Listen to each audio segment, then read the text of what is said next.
¿Cómo están? Buenos días. Hoy vamos a ver el tema de factores relacionados con dientes y con prótesis que predisponen a enfermedades periodontales inducidas por biopelícula y fuerzas oclusales traumáticas.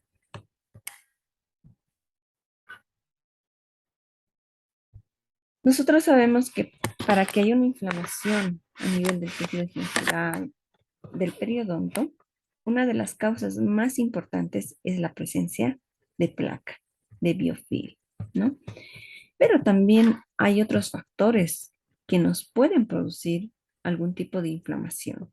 Por ejemplo, la presencia de cálculos, la maloclusión dentaria, las restauraciones defectuosas, el tratamiento ortodóntico y lesiones autoinfligidas por parte del paciente. ¿Ya? Vamos a ir viendo uno por uno para que podamos comprender ese tema. Hablamos del primer factor, que es el cálculo. El cálculo en sí es la placa mineralizada, ¿no? Si en un inicio tenemos nosotros la presencia de placa, a los 2 días o a los 14 días, hasta los 14 días, ya existe una formación de cálculo. El cálculo en realidad es la placa que se encuentra mineralizada. La placa tiene una consistencia blanda, tiene un color blanquecino o blanco amarillento. En cambio, el cálculo ya tiene una consistencia dura porque ya hay precipitación de minerales en su composición. ¿Sí? Entonces tiene una consistencia dura y se encuentra adherida a la superficie dental. Puede ser de un color amarillento, blanco amarillento, o puede también tener un color verduzco o un café oscuro, dependiendo, ¿ya? Ahora tenemos dos diferentes tipos de cálculo, el cálculo supragingival y el cálculo subgingival. Cuando yo denomino cálculo supragingival, vamos a dibujar aquí. Ahí está. Supragingival se refiere a todo lo que se encuentra por encima del reborde marginal. Por eso dice supragingival. ¿Ya? Entonces, todo lo que nosotros observamos clínicamente va a ser un cálculo supragingival. Y subgingival, lo que se encuentra por debajo de este reborde marginal, es decir, que clínicamente no lo observamos. Se encuentra dentro del surco o de la bolsa periodontal. Ahí está, cálculo supragingival. ¿Y en qué sectores es donde más se acumula el cálculo supragingival? Donde más vamos a observar es en la cara lingual del sector anteroinferior y también vamos a observar en la cara vestibular de molares superiores, ¿no? ¿Por qué será que se observa en estos sectores? Porque si nosotros recordamos, en estos sectores se encuentran las glándulas salivales más importantes. Ya. ¿De dónde provienen esos minerales para que esta placa, que en un inicio era, se mineralice? Esos minerales van a provenir de la saliva o del fluido crevicular, ¿sí? Entonces, si provienen los minerales de la saliva, es por eso que la mayor formación de cálculo vamos a encontrar en estos sectores. Cara lingual de incisivos antero-inferiores y cara vestibular de molares superiores, ¿ya? Entonces, eh, en el sector anteroinferior se encuentra la desembocadura de las glándulas salivales submaxilares o submandibulares y en el sector posterior superior se encuentra la desembocadura de la glándula parótida, ¿no? Entonces, por ahí emergen, ahí se encuentran los orificios de los conductos de estas glándulas, donde emerge saliva y hay precipitación de minerales a estos niveles. El cálculo subgingival principalmente se encuentra dada por los o formada por los minerales que provienen del fluido crevicular. En esta imagen que estamos observando, vemos un tejido gingival inflamado, muy inflamado, pero no estamos observando cálculo, ¿no? Entonces, es muy probable de que cuando yo levante esta papila, como en la imagen del medio que estamos observando, miren, levantamos la papila, levantamos el margen gingival y ¿qué observamos? Cálculo. Cálculo que en un inicio no veíamos clínicamente, pero ya haciendo un levantamiento del tejido blando, podemos observar que sí hay la presencia de cálculo y este cálculo es el que nos daba la inflamación, ¿no? Entonces, a esto llamamos cálculo subgingival porque se encuentra debajo del reborde marginal de la encía, ¿sí? Entonces, ¿y qué color observamos este cálculo? Por lo general, el cálculo subgingival tiene un color café, un color verduzco. ¿Por qué? Porque ha sido pigmentado por la hemoglobina, ¿sí? De la hemorragia que había. A nivel subgingival siempre existe hemorragia, entonces es por eso que este cálculo subgingival se empieza a pigmentar.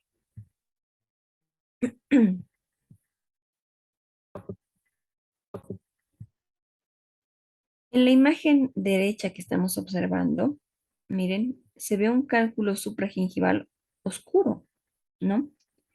Y esto se debe a que en un inicio este cálculo era subgingival, ya, era subgingival, pero a medida que va progresando la enfermedad, va existiendo reabsorción ósea, recesión gingival, y por eso que el cálculo que en un inicio era subgingival, ahora se convierte en supragingival. ¿Cómo se encuentra compuesto el cálculo? Principalmente la composición es de un contenido inorgánico y un contenido orgánico, ¿ya? El mayor porcentaje de la composición es el contenido inorgánico, es decir, que tiene minerales, como el fosfato de calcio, que tiene un 76%, carbonato de calcio 3%, fosfato, magnesio y otros minerales. Dentro del contenido orgánico vamos a encontrar principalmente proteínas salivales y polisacáridos, ¿no? También vamos a encontrar células epiteliales descamadas y obviamente microorganismos. La formación, ya hemos dicho, dentro de 1 o 2 días hasta los 14 días de la formación de placa, ya puede llegar a formarse el cálculo, ¿no? Por la presencia de minerales.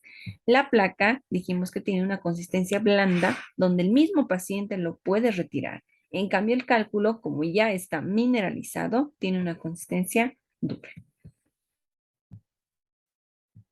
Cálculo supragingival principalmente se encuentra mineralizado por los minerales provenientes de la saliva y el cálculo subgingival se encuentra mineralizado por los minerales que provienen principalmente del fluido crevicular, ¿no?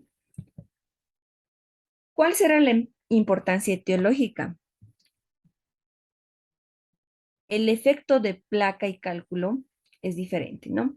Ambos sí están relacionados con la presencia de gingivitis, pero dentro de los estudios que han realizado, hay una relación más fuerte entre placa y gingivitis, ¿ya? A diferencia de cálculo y gingivitis, que también hay una relación, pero es menor al de la placa. En realidad, el cálculo en sí no es que nos está causando la inflamación, pero el cálculo tiene una superficie rugosa, lo que permita que haya mayor retención de placa. Es decir, que nunca vamos a encontrar un cálculo libre de placa. El cálculo, al contrario, al tener una superficie rugosa y producirnos igual lugares donde van a retener placa, siempre se va a encontrar en su superficie presencia de placa, ¿ya? Además que no permite que el paciente pueda limpiar o higienizarse la placa que se encuentra retenida debajo de este cálculo, ¿no? Entonces, siempre que hay la presencia de cálculo, también vamos a encontrar gingivitis, pero esto está dado más por la presencia de placa que va a tener el cálculo. ¿Qué es lo que sucede entonces? En las bolsas, por lo general, siempre encontramos presencia de cálculo, ¿sí? Cuando hay presencia de bolsa periodontal, por lo general, siempre encontramos cálculo. Pero el cálculo, como ya hemos dicho, no es que contribuye de forma directa a la inflamación gingival, pero como este cálculo tiene una superficie rugosa y atrapa más placa, entonces es por eso que existe inflamación, ¿no? El cálculo no contribuye directamente a la inflamación gingival, pero la placa que se encuentra presente en el cálculo, sí. Entonces, ¿cuáles son los pasos que pasan, que suceden? Existe la presencia de placa en un inicio, ¿no? No es que existe presencia de cálculo desde el principio, sino existe presencia de placa. Esta placa me va a producir inflamación gingival. Conjuntamente con la inflamación gingival va a haber agrandamiento gingival, por lo tanto existe presencia de bolsas, ¿ya? Cuando hay presencia de bolsa, como estamos viendo en la imagen o en el lado derecho, como hay presencia de bolsa, hay mayor retención y acumulación de placa a este nivel. Por lo tanto, la inflamación es mayor y cuando hay una inflamación gingival, existe aumento del fluido crevicular. Un aumento del fluido crevicular y cuando hay aumento de fluido crevicular, hay mayor precipitación de minerales que van a contribuir a la mineralización de esa placa subgingival. Y esta placa subgingival se convierte en cálculo, ¿no? Ese es más o menos el proceso por el que pasa para convertirse una placa en cálculo. Ya hemos hablado del cálculo, que es un factor que va a causar la retención de placa, pero también hay otros factores que nos van a causar la retención de placa y por ende la inflamación o lesión a nivel gingival. Tenemos factores diatrogénicos, tenemos las maloclusiones, tenemos complicaciones relacionadas a tratamientos ortodónticos, extracción principalmente de terceros molares y las lesiones autoinfligidas que si bien no nos producen acumulación de placa, nos producen lesiones a nivel del periodonto, ¿ya? Dentro de los factores iatrogénicos, ¿qué significa factores iatrogénicos? Es algún procedimiento que nosotros como odontólogos lo estamos realizando de una forma inadecuada y por lo tanto podemos producir algún tipo de lesiones. Ejemplo, márgenes de restauraciones defectuosas o inadecuadas, contornos y contactos abiertos, ¿no? Cuando no cerramos bien el punto de contacto, los materiales que vamos a emplear y el diseño de prótesis parcial removible, que enseguida lo vamos a ir viendo uno por uno. Ahí está, márgenes de restauración, ¿ya? Márgenes desbordantes, como estamos viendo en este caso, principalmente cuando hacemos restauraciones interproximales, ¿no? Y no hacemos un buen sellado, hacemos una restauración desbordante. Entonces, ¿qué va a pasar? ¿Qué sucede en este caso? Cuando los márgenes no están bien adaptados, son defectuosos, eh, principalmente a nivel interproximal, puede ser también a nivel vestibular, a nivel cervical, ¿no es cierto? Entonces, ¿qué va a suceder? Primero, que se va a retener mayor cantidad de placa. Hay una mayor retención de placa, uno, donde el paciente no puede eliminarlo de forma adecuada. Miren esta imagen de abajo, donde está la radiografía. Vean esta restauración sumamente desbordante. Vemos como una grada. Entonces, es obvio que debajo de esta grada se va a acumular biopelícula y el paciente no lo va a poder eliminar de forma adecuada, ¿no? Va a ser muy complicado, aún utilizando hilo dental, es complicado la eliminación de placa a este nivel.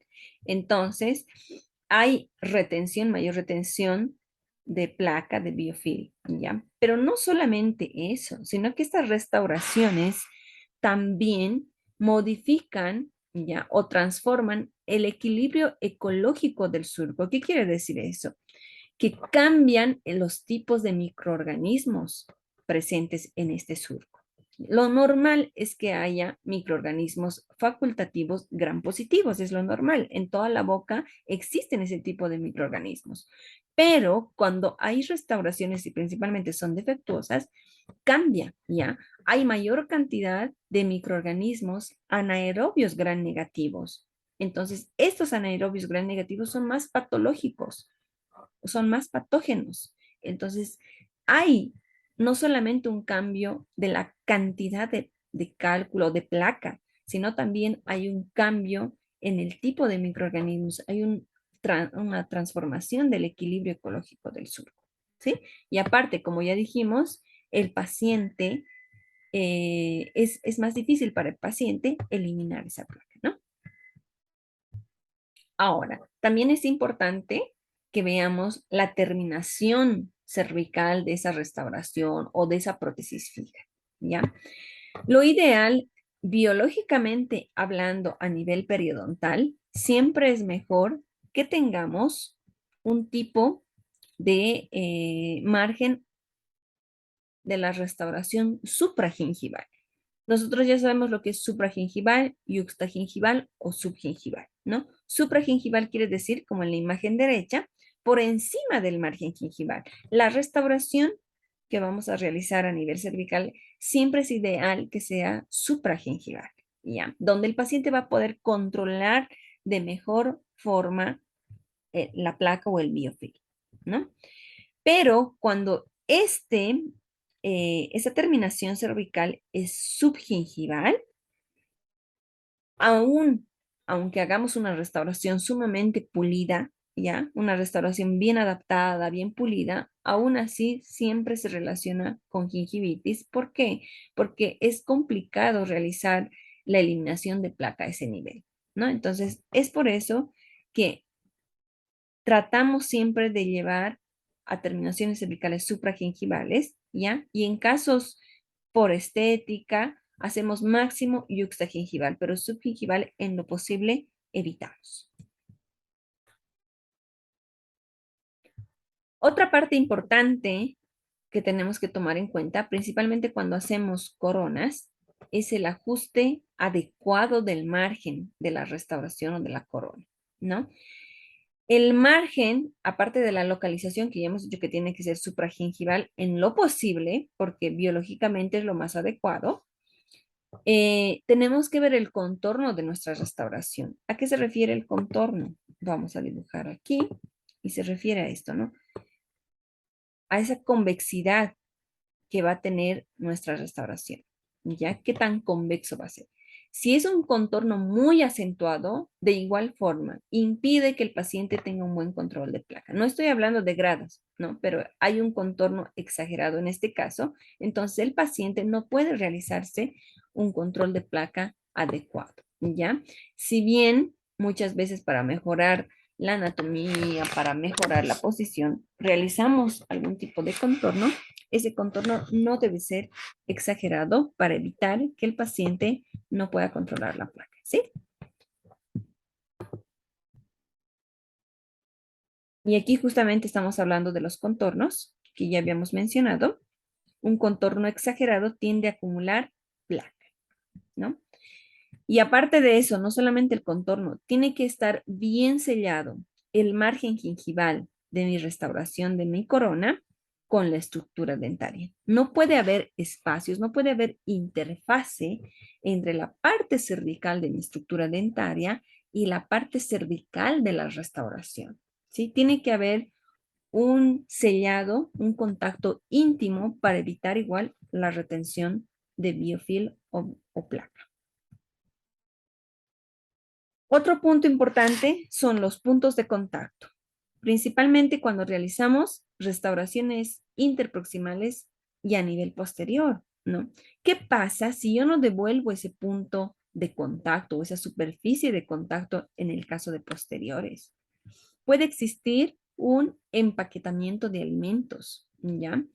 ¿Qué quiere decir? Que la cúspide de la pieza antagonista, en este caso superior, ¿sí?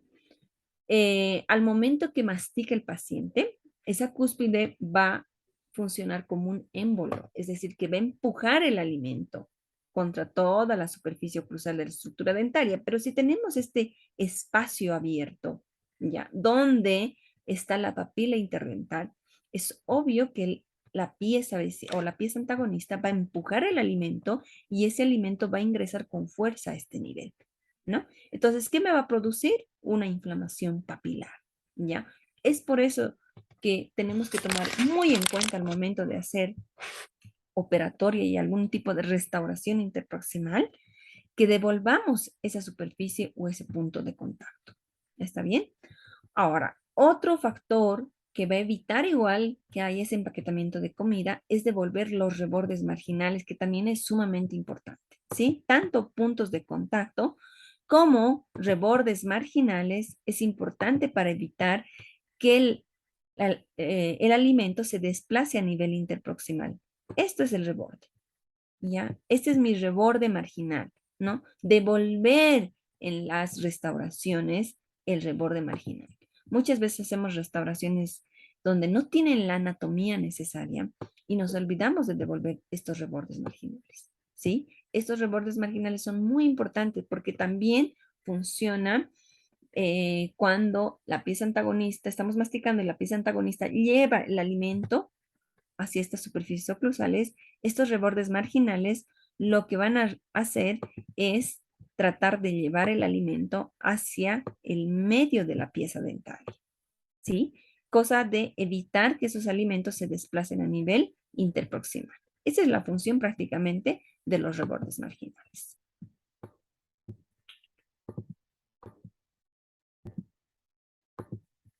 Bien, vamos con el siguiente factor. Materiales, el tipo de materiales que voy a utilizar para mis restauraciones. Uno de los materiales tal vez que actualmente aún utilizamos para hacer principalmente coronas provisionales son los acrílicos de autopolimerización, ¿no? Como material de restauración ya no lo utilizamos. Antes sí se utilizaba como material de restauración, utilizaban todavía resinas autopolimerizables, pero ya no se utiliza, ¿sí? Eh, Como material provisional o coronas provisionales, aún seguimos utilizando algunos acrílicos de autopolimerización, ¿ya? Y con esto hay que tener cuidado. Hay algunas personas que pueden tener alergia, que puede causar algún tipo de irritación a nivel gingival, ¿no? Entonces hay que tener mucho cuidado de aislar bien y en lo posible utilizar otros materiales que son exclusivamente para provisionales, ¿ya? El pulido, igual es muy importante. El material tiene que estar muy pulido, tiene que tener una superficie completamente lisa con el objetivo de evitar la retención de placa. Cuando la superficie no se encuentra bien pulida, está rugosa, entonces, ¿qué va a pasar con ese material? Retiene placa. Y obviamente esa placa, ¿a qué nos va a llevar? A una inflamación gingival. ¿Sí? Cuando hacemos prótesis fija, principalmente puentes que tienen un póntico, nosotros sabemos que el puente va a tener las piezas pilares y al medio la pieza que vamos a reemplazar o sustituir se llama póntico, ¿ya? Este póntico, en lo posible, cuando hagamos este tipo de puentes, este póntico no debe contactar con la mucosa o con la encía, ¿sí? En lo posible tenemos que tratar de hacer pónticos higiénicos, ¿ya? Higiénicos en bala, cosa de que no contacte con la encía. Porque cuando contacta o inclusive nosotros hacemos encía de montar, el paciente no va a poder controlar el biofilm a ese nivel. Difícil que pueda controlar. Entonces, ¿qué me va a producir? Inflamación.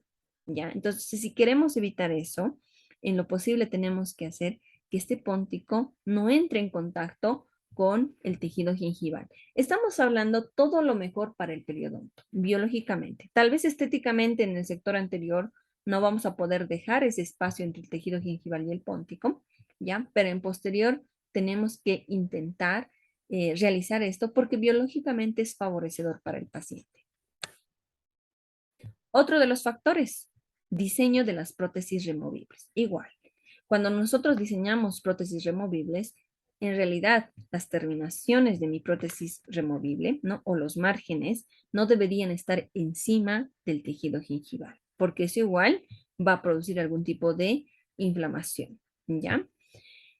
Siempre hemos relacionado la inflamación, movilidad de pilares, presencia de bolsas con las removibles.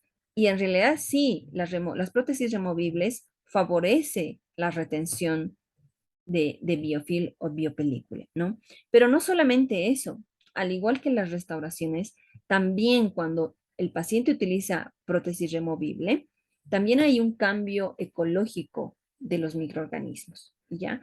Entonces, cuando el paciente utiliza prótesis removible, no solamente hay un cambio igual cuantitativo de placas, sino también hay un cambio cualitativo. En este caso vamos a encontrar mayor cantidad de espiroquetas, ¿sí? Que también son microorganismos muy patógenos, ¿ya? Entonces, muy importante que el paciente tenga un buen control, una buena higiene oral.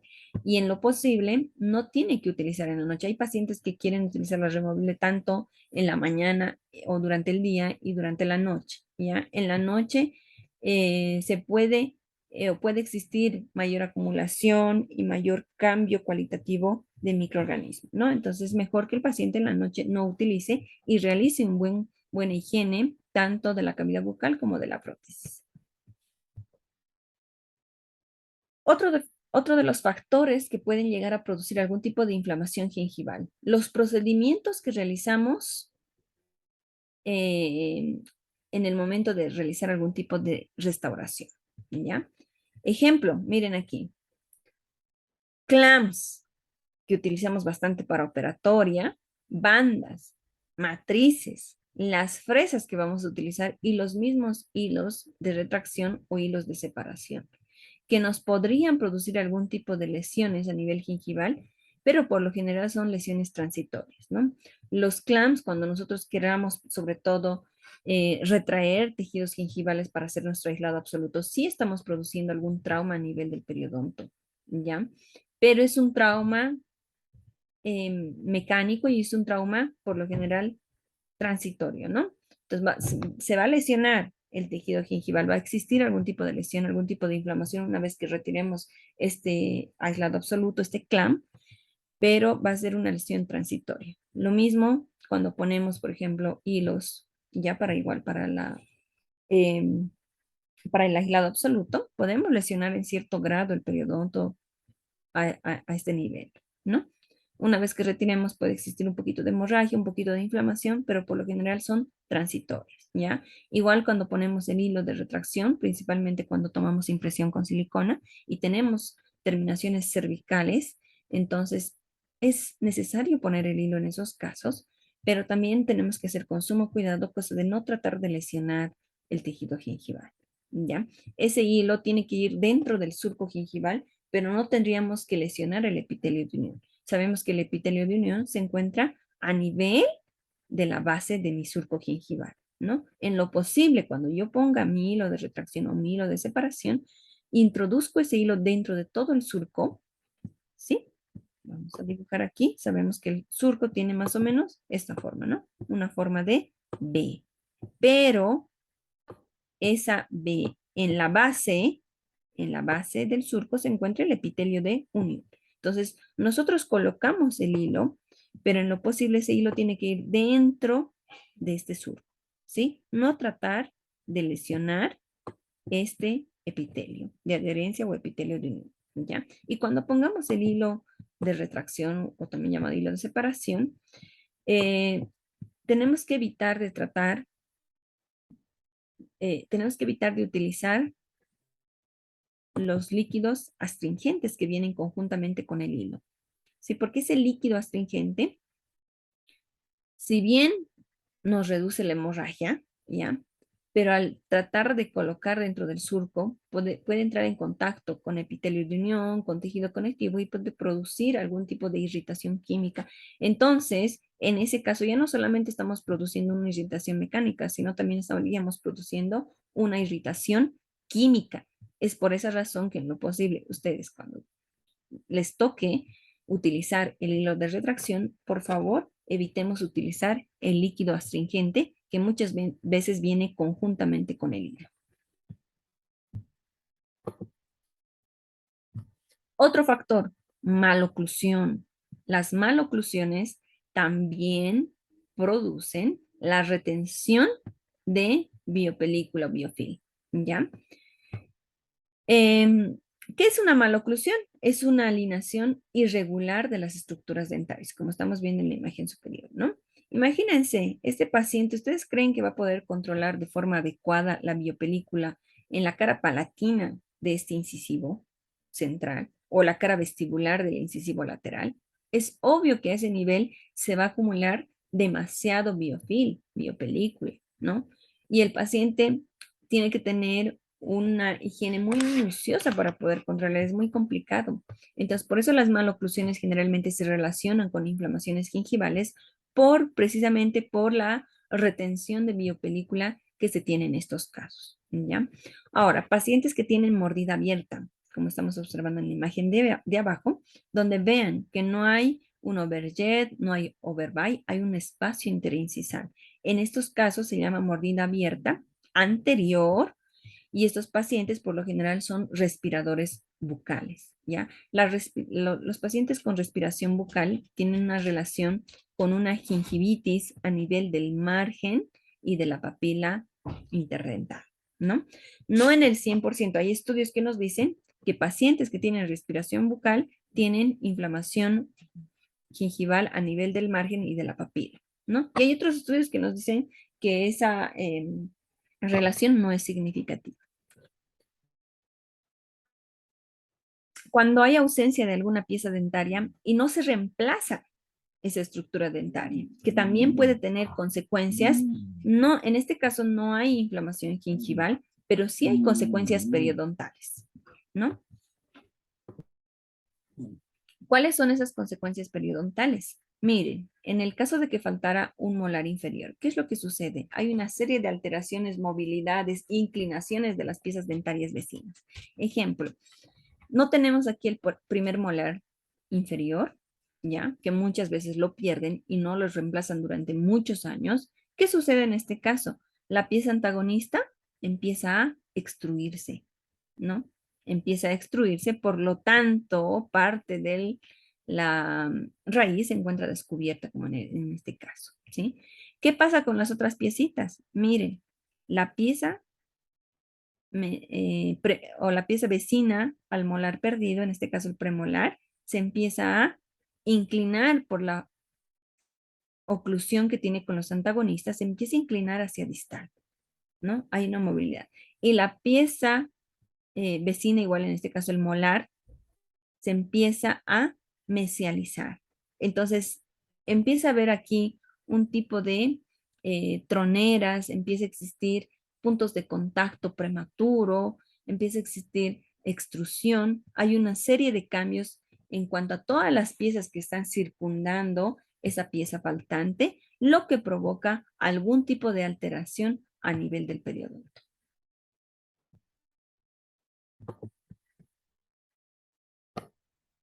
Complicaciones periodontales relacionados con el tratamiento ortodóntico.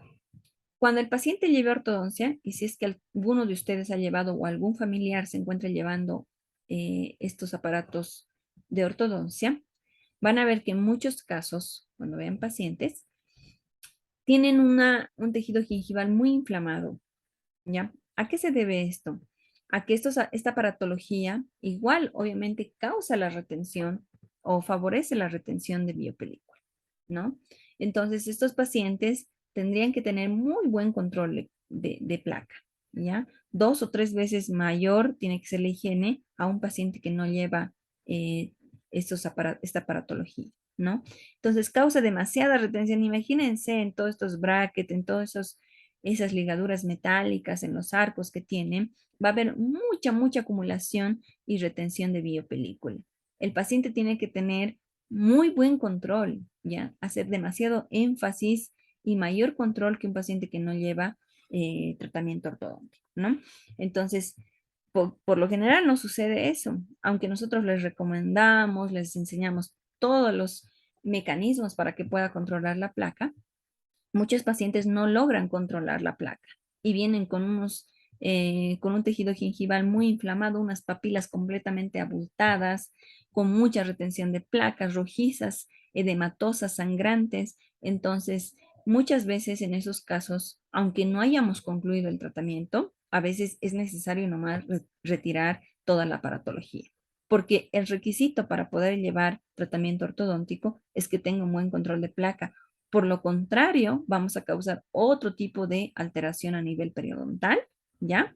Y también muchas veces inclusive vienen con caries a nivel cervical, caries incipientes, puras manchas blancas, como estamos viendo en este canino, miren, así se observan todas las piezas dentarias. Entonces, importante que pacientes que llevan ortodoncia tengan un buen control de placa, ¿no? Ahora, en molares se ponen unas bandas cuando se realiza el tratamiento de ortodoncia. No sé si tengo una imagen aquí. Uy, miren aquí, las gingivitis que tienen estos pacientes con tratamiento de ortodoncia. Vean las papilas, vean las papilas a este nivel, completamente inflamadas, edematosas. Si yo paso la sondita va a haber hemorragia, aumento de fluido crevicular tremendo, ¿no? Entonces muchas veces es necesario nomás retirar. Aquí miren, igual, con bastante hemorragia, ¿ya? Estas son las bandas que se utilizan en pacientes que van a llevar ortodoncia, ¿no? Y muchas veces estas bandas, si nosotros no adaptamos bien o no escogemos una banda que ajuste a la longitud, a la anatomía de la estructura dentaria, estas bandas pueden ir más allá de mi epitelio de unión o de mi adherencia epitelial, ¿no? Ya sabemos lo que es el epitelio de unión, es decir, llegan a lesionar ese epitelio de unión y cuando lesiona, porque esto no va a ser algo transitorio, esto va a estar, con esta banda va a estar mucho tiempo, ¿no? Mucho tiempo, inclusive años, ¿ya? Entonces, si esta banda, si lo retiramos, es muy probable que sea una lesión transitoria, se regenere y no pase nada. Pero imagínense que esté bastante tiempo con esto, vamos a producir sí ya una lesión irreversible donde nos puede causar una recesión gingival, ¿no? Entonces hay que adaptar muy bien la banda, no tiene que ingresar y atravesar o lesionar el epitelio duodenal. La respuesta de los tejidos a las fuerzas ortodónticas, esto principalmente los ortodoncistas tienen que tomar muy en cuenta cuando colocan toda la aparatología, se realiza fuerzas para poder remodelar el hueso y causar la movilidad de las piezas dentarias, ¿no es cierto? Ese es el objetivo de la ortodoncia, ¿ya? Causar una remodelación ósea y al mismo tiempo posicionar de una forma correcta la estructura dentaria, ¿no? Pero, ¿cómo se da esta remodelación? Por ejemplo, miren aquí, si yo quisiera, en este caso, tienen un resorte. Si yo quisiera, en este caso, vamos a, perdón, me estoy pasando, ahí. Vamos a dibujar. Miren, esta pieza dentaria, este canino o este primer premolar, quiero llevar a este lado, ¿no? Para eso está el resorte, ¿sí? ¿Ya? Me voy a imaginar que quiero cerrar ese espacio. Por lo tanto, este canino yo quiero mesializarlo. En este caso parece primer premolar, ¿no? Este primer premolar quiero mesializar. Entonces se pone un resorte, como en este caso, estamos viendo, o puede ser que muchas veces yo quiero, al contrario, ¿no? Quiero tal vez separar las piezas dentales. En este caso, yo quiero llevar este premolar hacia mesial. ¿Qué va a pasar entonces? ¿Qué sucede con el periodonto? Miren, aquí está su raíz, ¿ya? Y aquí está, alrededor de la raíz, el ligamento periodontal. Si yo quiero llevar la pieza hacia mesial, ¿qué va a suceder? A este nivel, vamos a poner azulito, si yo quiero mesializar a este nivel del ligamento periodontal, va a existir una compresión, ¿sí? Una presión. Y a este otro nivel, vamos a ponerlo de verdecito, ya, a este otro nivel del ligamento periodontal va a existir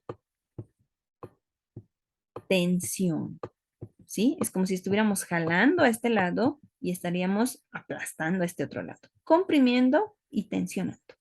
Entonces, ¿qué va a pasar?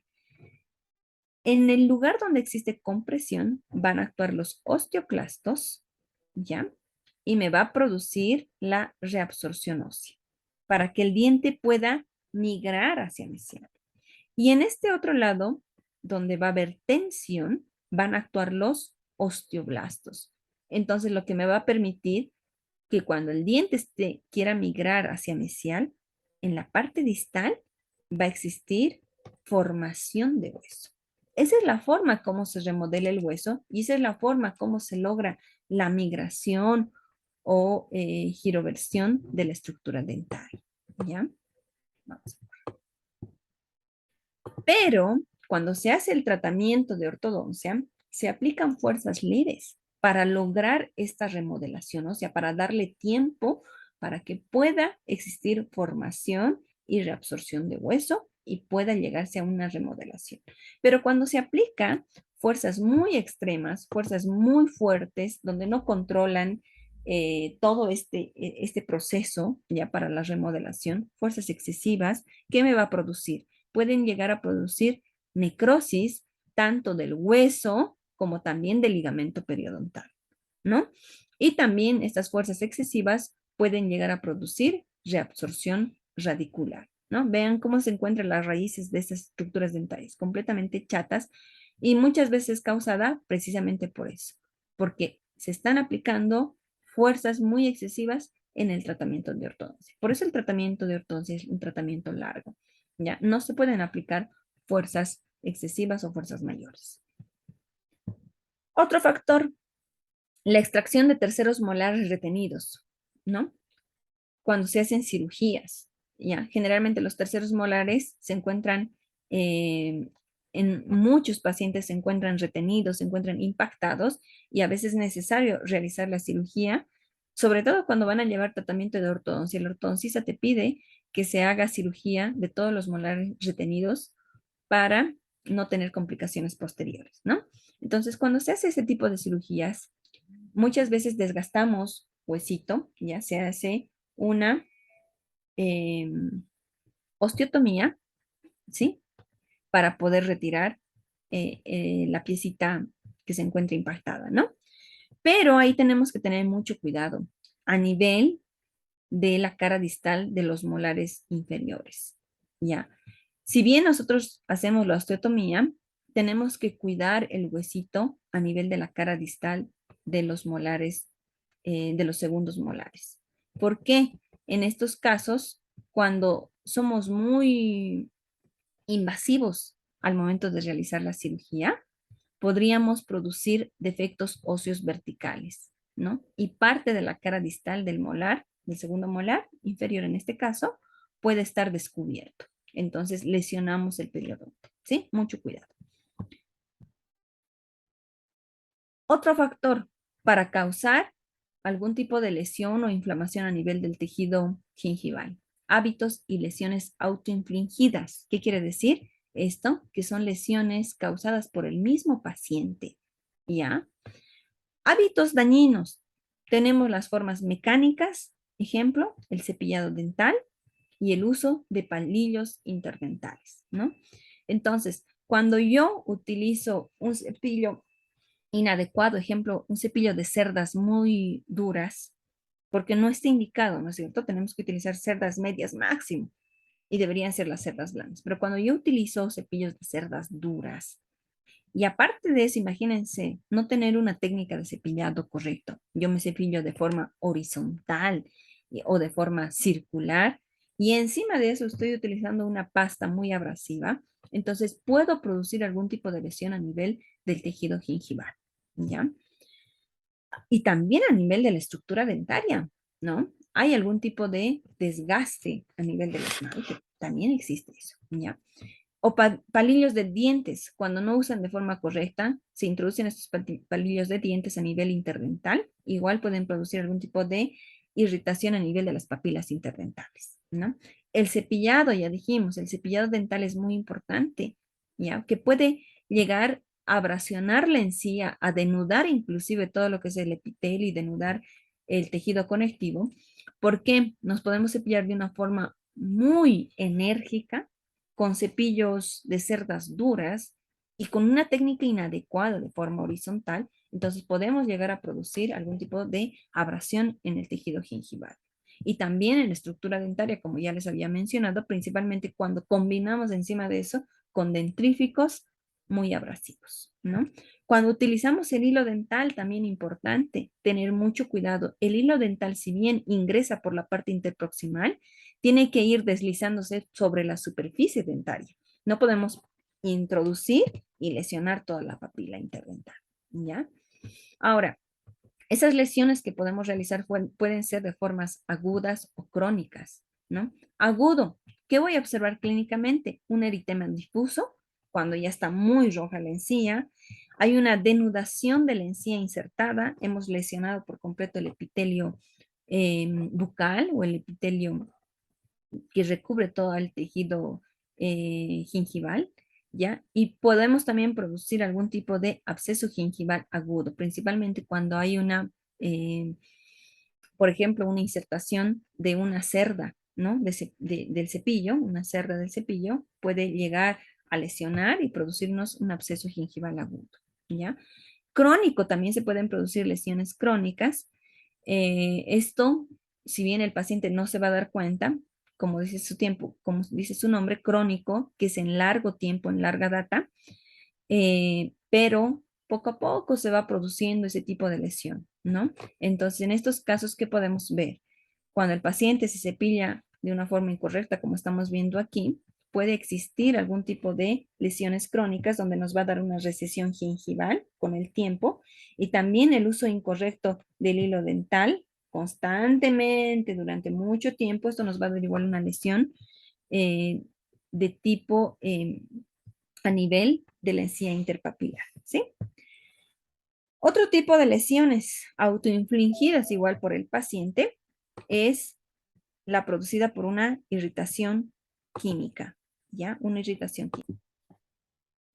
Dentro de las irritaciones químicas que puede existir causada por el paciente, tenemos ejemplo de aplicaciones tópicas de medicamentos muy fuertes como la aspirina, cocaína, cuando el paciente consume este tipo de fármacos, drogas, puede producir algún tipo de irritación a nivel del tejido gingival, ¿ya? Y enjuagues bucales también muy concentrados, ¿no? Por eso ahora, en la actualidad, la mayoría o casi todos los enjuagues bucales vienen con, dice, 0% de alcohol, ¿ya? El alcohol igual llega a producir algún tipo de irritación química a nivel del tejido gingival, ¿no?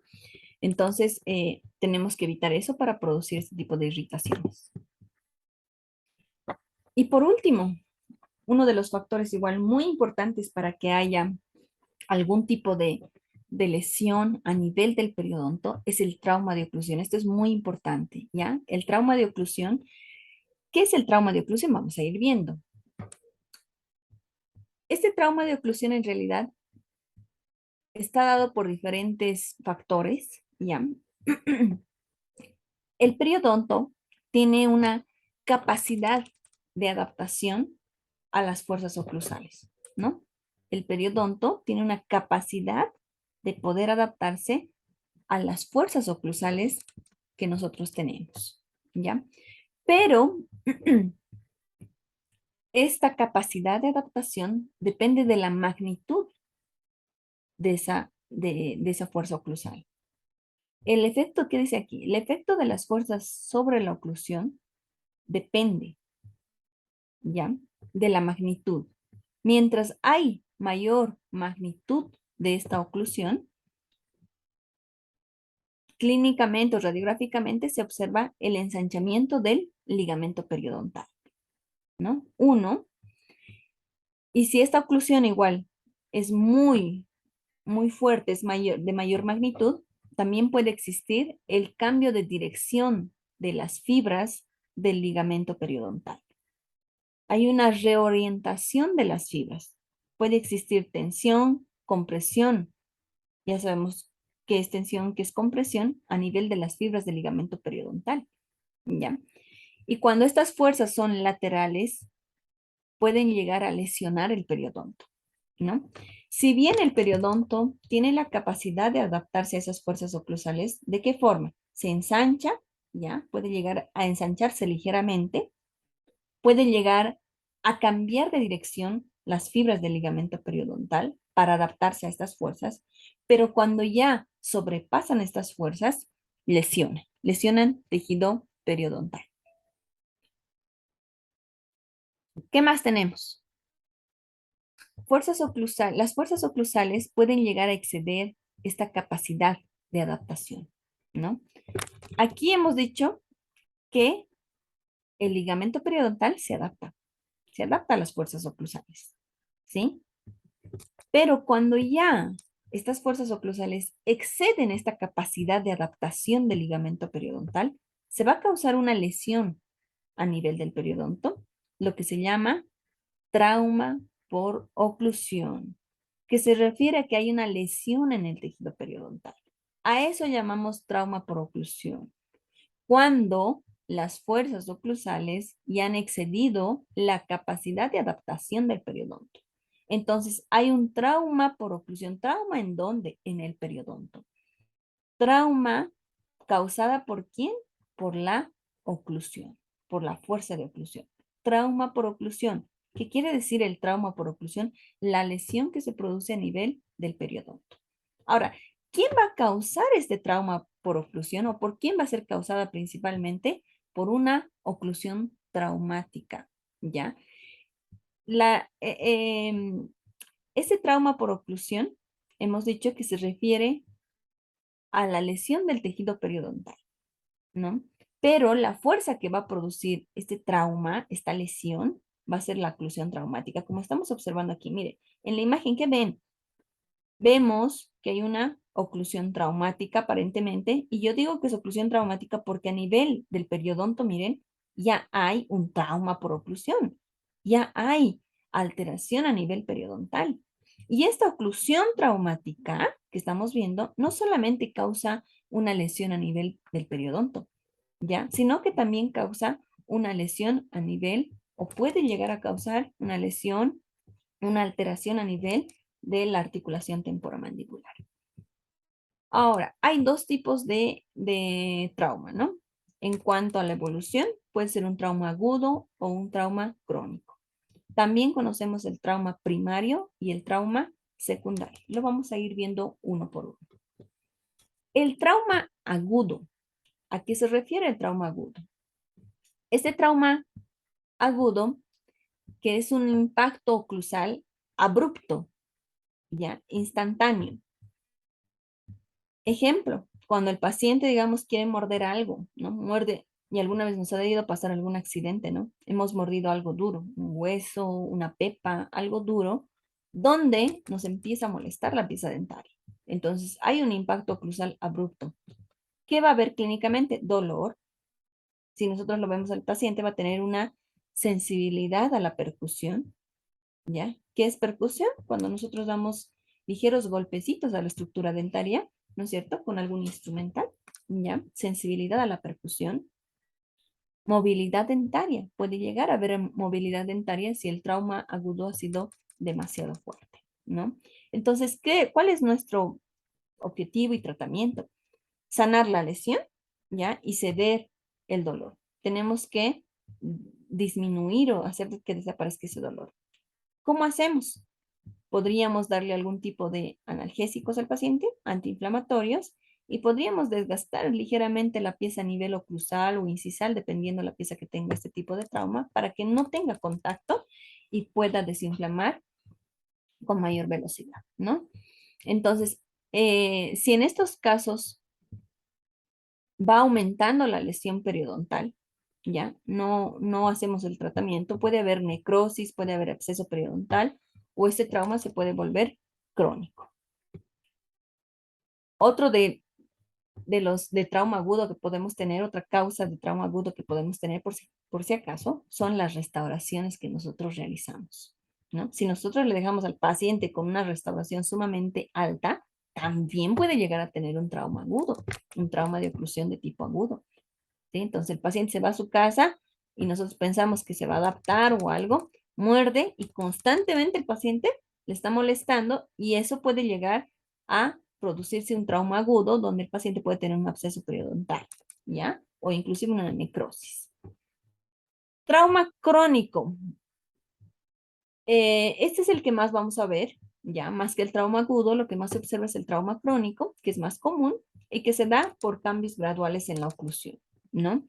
Muchas veces hemos dicho que el paciente o las personas pueden perder una pieza dentaria donde no hacen el tratamiento adecuado, no sustituyen esa pieza perdida y puede haber algún tipo de migraciones, extrusiones de las piezas dentarias vecinas y antagonistas. Entonces, todo este movimiento de piezas dentarias puede generar algún tipo de contacto prematuro, ¿ya?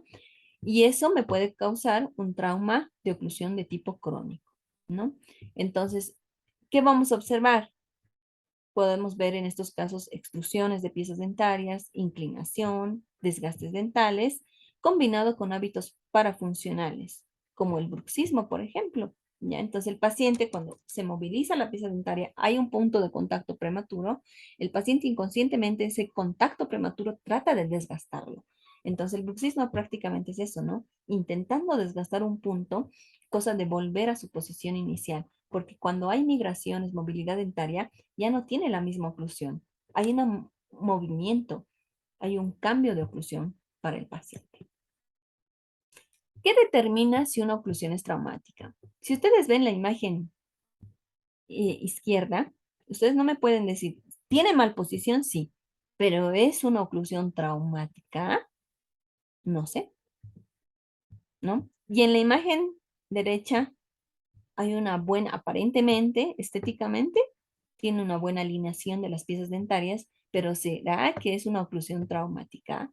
Entonces, cuando yo hablo de oclusión traumática, no depende de la oclusión, no depende de la forma como ocluyen los dientes o la forma como estoy viendo la posición de los dientes. Cuando yo digo que es una oclusión traumática, cuando me produce lesión periodontal, ¿sí? Si en este caso que están viendo, una malposición increíble, ¿no es cierto? Una malposición dentaria, pero si el periodonto está sano y no está siendo alterado, entonces yo no puedo considerar en este caso oclusión traumática. Y tal vez en este caso sí. Puede ser que uno de los molares tenga un contacto prematuro, tenga una oclusión de tal forma que me produzca lesión a nivel del periodonto a ese nivel, entonces ahí yo voy a considerar una oclusión traumática. No depende entonces de la forma cómo van a ocluir los dientes, cómo está la posición de los dientes, sino de la lesión periodontal que puede llegar a causar, ¿ya? Porque sabemos que el ligamento periodontal hemos dicho que se adapta. Puede ser que haya un punto de contacto prematuro pequeño y el ligamento se adapta, ¿no? Mientras no produzca la lesión a nivel del periodonto, no puede ser considerado oclusión traumática. Y tenemos también al mismo tiempo trauma primario y secundario. Hemos hablado del agudo y del crónico, ¿no? Pero también hay trauma primario y secundario. Y esto es muy importante que diferenciemos, ¿ya? El trauma primario es provocado por las alteraciones en las fuerzas oclusales, ¿sí? Cuando nosotros hacemos algún tipo de restauraciones altas, o con prótesis fija no hemos devuelto una buena oclusión, cuando el paciente pierde una pieza dentaria y empiezan a migrar las piezas dentarias, a inclinarse, creando puntos de contactos prematuros, o en un tratamiento de ortodoncia donde no han visto la parte de oclusión de forma adecuada, igual crean puntos de contactos prematuros. Entonces, cuando esas fuerzas oclusales son las que están siendo alteradas, estos me pueden llegar a producir un trauma de oclusión primaria, ¿ya? ¿Qué vamos a observar? Lesión periodontal alrededor del diente. De un diente que en un inicio tenía un periodonto sano, ¿sí? Que en un inicio tenía un periodonto sano, pero por la oclusión alterada que ahora tiene, que puede ser causada por nosotros, ese periodonto va a lesionarse. Por eso me dice aquí, lesión periodontal alrededor del diente con periodonto sano, ¿sí? Tenía un periodonto sano, pero por esta fuerza oclusal producida, una fuerza oclusal excesiva ya producida, llega a causar una alteración a nivel del periodonto. Ejemplo, restauraciones altas. Muchas veces el paciente me molesta, ¿no? ¿Cómo está? Le preguntamos al paciente y el paciente les dice, me molesta al morder. Desgastamos un poquito, le sigue molestando. Desgastamos un poco y le sigue molestando, ¿sí? Hacemos nuestro ajuste de oclusión, pero no llegamos a hacer un ajuste de oclusión apropiado y le despachamos al paciente, ¿no? Se va a ir acomodando. Falso, ¿ya? ¿Por qué? Porque si bien esa pieza, el periodonto va a tratar de acomodarse a esa nueva posición, ¿ya? Si es muy grande esa diferencia, ¿no? Está muy alto, por ejemplo, entonces puede causarnos un trauma primario, ¿ya? Lo mismo pasa con las prótesis removibles, prótesis fija y tratamiento de ortodoncia. Fuerzas excesivas sobre los dientes pilares. En cambio, el trauma de oclusión secundario se refiere cuando ya está con un periodonto reducido. Mire, ya está el paciente con un periodonto reducido. Ya hay pérdida de soporte, ¿sí? Entonces, cuando la pieza dentaria tiene ya un periodonto reducido, ya no puede soportar pues la misma fuerza que soportaba antes, ¿sí? Si bien antes nosotros masticábamos y soportaba un ejemplo, no sé, vamos a poner, digamos, 30 newtons, ¿ya? Ahora que tiene un periodonto reducido, ya no puede soportar esos 30 newtons. Ahora ya soportará tal vez, no sé, 20, 10. ¿Por qué? Porque el periodonto ya está reducido y por lo tanto tiene menor capacidad para resistir las fuerzas oclusales. ¿Ya? Entonces el trauma secundario se refiere a eso, ¿no?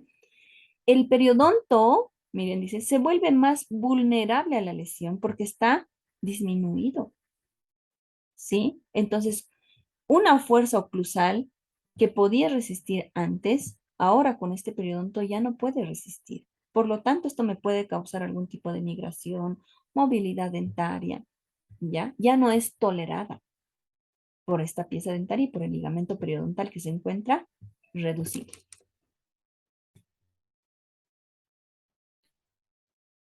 Y por último, ¿qué signos clínicos observamos cuando hay trauma por oclusión y qué signos radiográficos? ¿Ya? Clínicamente, uno de los signos clínicos, principalmente en traumas agudos, ¿ya? Observamos la movilidad dentaria, ¿no? Movilidad dentaria, puede haber algún cierto eritema a nivel gingival, alguna inflamación, ¿ya? Principalmente cuando es agudo, ¿no? Y cuando es crónico, muchas veces observamos recesiones gingivales, puede existir, ¿ya? Y a nivel radiográfico, lo que más observamos es ensanchamiento del ligamento periodontal, ¿no? Ensanchamiento es uno de los primeros signos que vemos cuando hay trauma de oclusión y desgastes a nivel de la cara oclusal o a nivel del borde incisal de las piezas anteriores, ¿ya? Desgastes a nivel de la estructura dentaria y a nivel del periodonto, principalmente ensanchamiento del ligamento periodontal. ¿Listo? Bueno, con cualquier consulta que tengan, pueden enviar al Classroom o al WhatsApp, que estaremos atentos. Tengan una buena semana, cuídense mucho y nos vemos en la siguiente clase.